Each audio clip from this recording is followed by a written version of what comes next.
I think our vision is that currently when you look at what is happening, the public debate on migration is just so toxic. It is very negative towards refugees and migrants.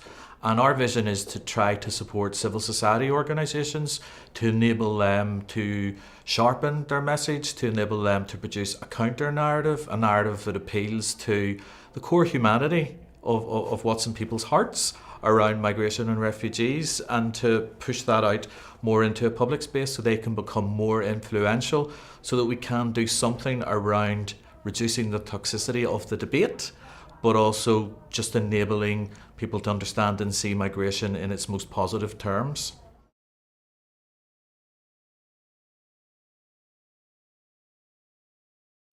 SCI has supported a transatlantic exchange programme for a couple of years now, because we believe that there are ideas and initiatives that have been tried in America or indeed in Europe that can usefully be can learn from one another. And we believe that activists learn best through peer learning, through actually meeting other activists. And the other thing I think we've found is that sometimes when you're looking at things happening in your own country, you're conscious that there's a lot of organisations involved, it can be quite complex. But actually when you hear people talking from experience from another country, it's easier to draw some of the ideas out of it. And indeed it's easier to be critical of some of those ideas, which is an essential part of learning.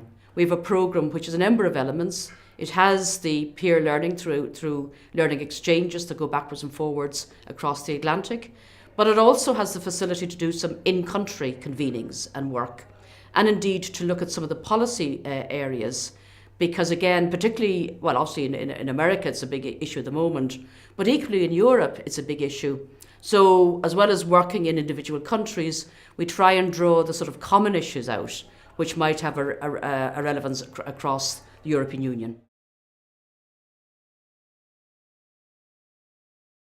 Our plans for Germany would be to partner with civil society organisations to encourage a much more diverse perspective of organisations coming together to work on the issue of narrative change.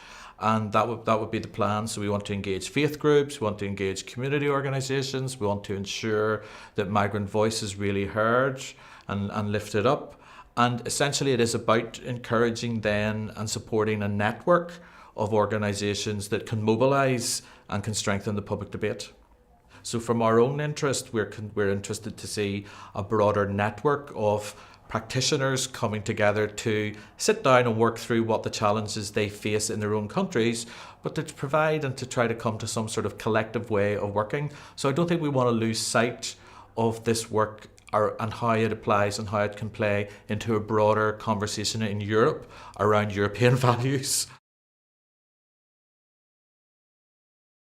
It's important to work on this issue at a number of different levels. So there's the importance of the macro public narrative, which frames really what decisions can be made and what space politicians have to actually engage with these issues and change policy points. That's important. But then the other side that we feel is very important, and we're doing some work on to supplement the work we're doing around public narrative, is at the local community level. Because at the end of the day, people's lived experience is, how they experience newcomers into their community on a day-to-day basis. And we feel it's really crucial that we actually can sort of encourage activists to put their finger on the pulse of what's happening in different communities. So what may be happening in the lived experience in a suburb of Berlin may be very different from a rural area of Saxony. So again, to be sensitive to the fact that we need to be really responding to the various contexts and to listen to the local activists as how best we can support in those situations.